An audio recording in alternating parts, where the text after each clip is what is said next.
கிறிஸ்துக்கள் அன்பான தேவனுடைய பிள்ளைகளை ஆண்டவரும் உலக இரட்சகருமான இயேசு கிறிஸ்துவின் இணையற்ற நாமத்தினாலே உங்கள் யாவரையும் வாழ்த்தி ஆசீர்வதிக்கிறேன்.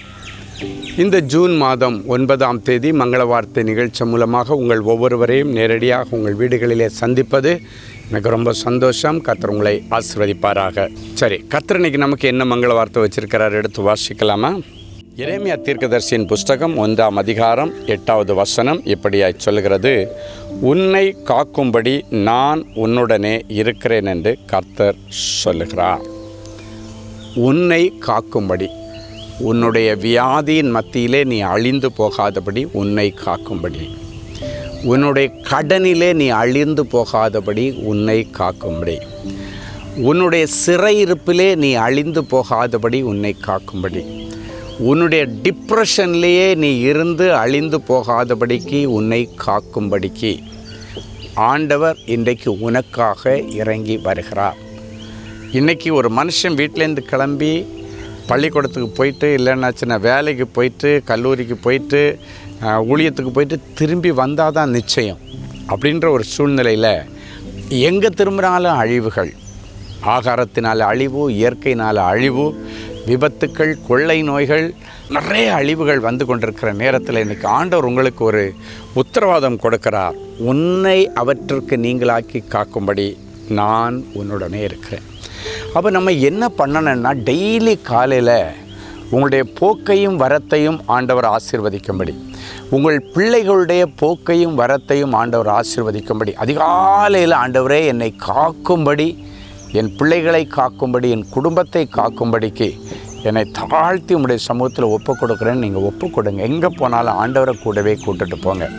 அவர் உங்களோடு வருகிறபடியினால் நாம் விசேஷித்தவர்கள் என்று வேதம் சொல்கிறது. ஆண்டவர் உன் பட்சத்தில் இருந்தால் உனக்கு நிகராய் நிற்பவன் யார்? ஆண்டவர் உன் பட்சத்தில் இருக்கும் பொழுது நீ அசைக்கப்படுவதில்லை. எந்த அழிவோ நாச மோசங்களோ உன்னை அழிக்க முடியாது.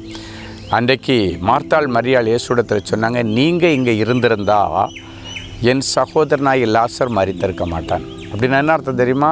ஆண்டவர் இல்லாத நேரம் பார்த்து தான் அந்த மரணம், அந்த அழிவும் அவனுக்கு வந்தது.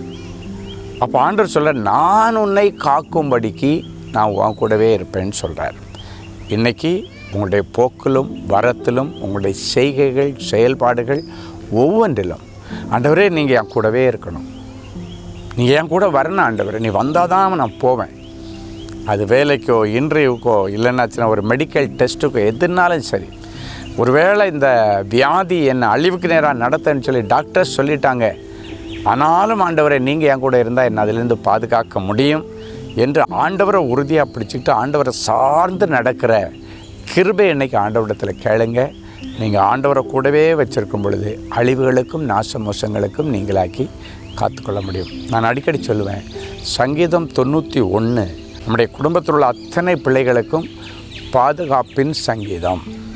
ஸோ டெய்லி நீங்கள் காலையிலையும் சாயங்காலமும் இந்த 91 சங்கீதத்தை கண்டிப்பாக குடும்பமாக வாசிங்க. முடிஞ்சால் முழங்காலில் நின்று அந்த வசனத்தை வாசிங்க, அந்த சங்கீதத்தை வாசிங்க. அது ஒரு ஜெப சங்கீதம். நமக்கு அழிவிலிருந்து நம்மை பாதுகாக்கும்படிக்கு ஆண்டவர் நமக்கு கொடுத்துருக்கிற ஒரு ஜெப சங்கீதம். அதை சொல்லுங்கள். கர்த்தர் உங்களை அழிவுகளுக்கு விலக்கி காத்து அநேகருக்கு ஆசீர்வாதமாய் வைப்பார். செபிக்கலாமா? அன்பான ஆண்டவரே, உமக்கு நன்றி. எங்களை காக்கும்படி நீர் எங்களோடு கூட இருக்கிறேன் என்று சொன்ன இந்த உத்தரவாதம் எங்களுக்கு ஒரு பெரும் மகிழ்ச்சியாக இருக்கிறதப்பா.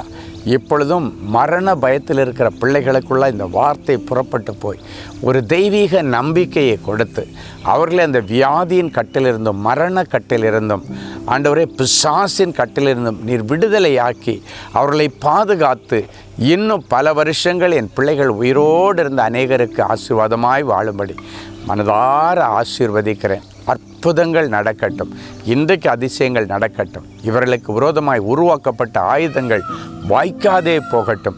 என் பிள்ளைகளுக்கு விரோதமாய் ஒரு வழியாய் வருகிறவர்கள் என் 7 வழியாய் ஓடி போர்வார்களாக.